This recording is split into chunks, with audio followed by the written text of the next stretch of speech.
అయ్యో అమ్మగారు, అయ్యో, ఏమైంది? అలా ఎలా పడిపోయావు? చూసుకొని నడవాలి కదా కమలా.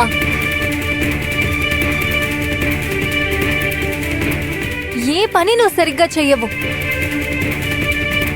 పిన్ని, మీకు దెబ్బ తగిలిందా? కాలు మెలిక పడిందమ్మా. ఏయ్, శుభకార్యానికి వెళ్ళేటప్పుడు ఏడ్చావంటే ఊరుకోను. అమ్మా, ఈ కమల శుద్ధ దండగ ఎందుకు పనికిరాదు. తనని పంపించేసే. అరే మాణిక్యం, ఇప్పుడు గొడుగులు ఎవరు పడతారు? వెంటనే ఎవరికైనా కబురు పంపినా రావడానికి ఆలస్యం అవుతుంది. అక్కర్లేదు, నాకేం అక్కర్లేదు. నాకు అసలు గొడుగే వద్దు. నేను ఎండలోనే వెళ్తాను.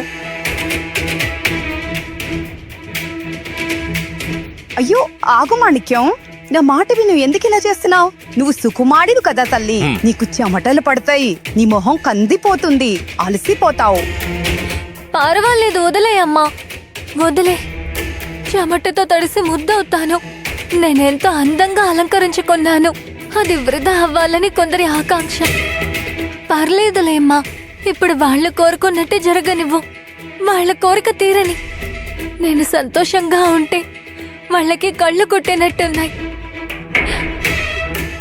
మాణిక్యం అక్క, ఎందుకు ఏడుస్తున్నావు?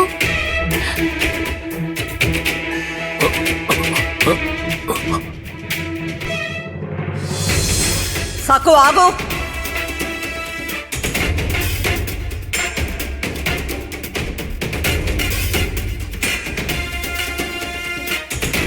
మాణిక్యం నిన్ను వాళ్ళింటికి ఎందుకు తీసుకువెళ్తోందో తెలుసు కదా? తెలుసు అత్తయ్య గారు.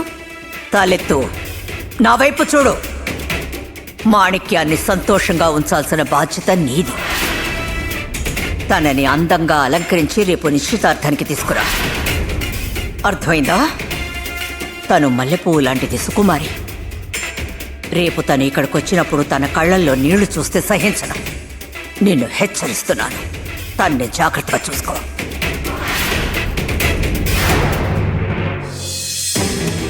మాణిక్యం అక్క, ఆగు.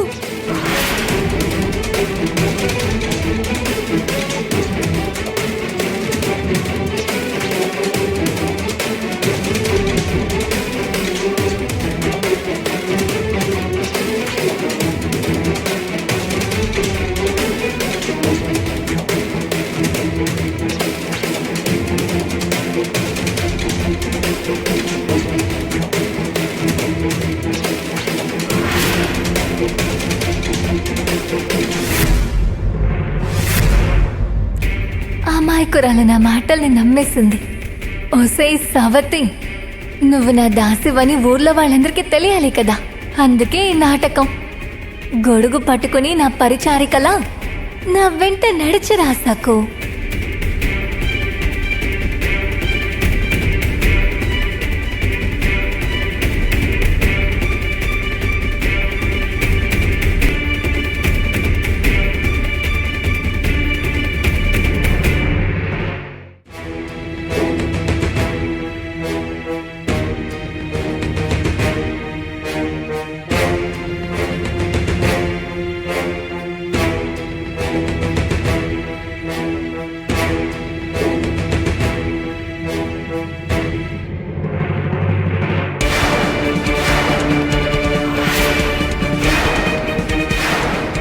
అరే ఏంటిది? నువ్వింకా సిద్ధం కాలేదా? చూడు, ఇవాళ నీకు నిశ్చితార్థం.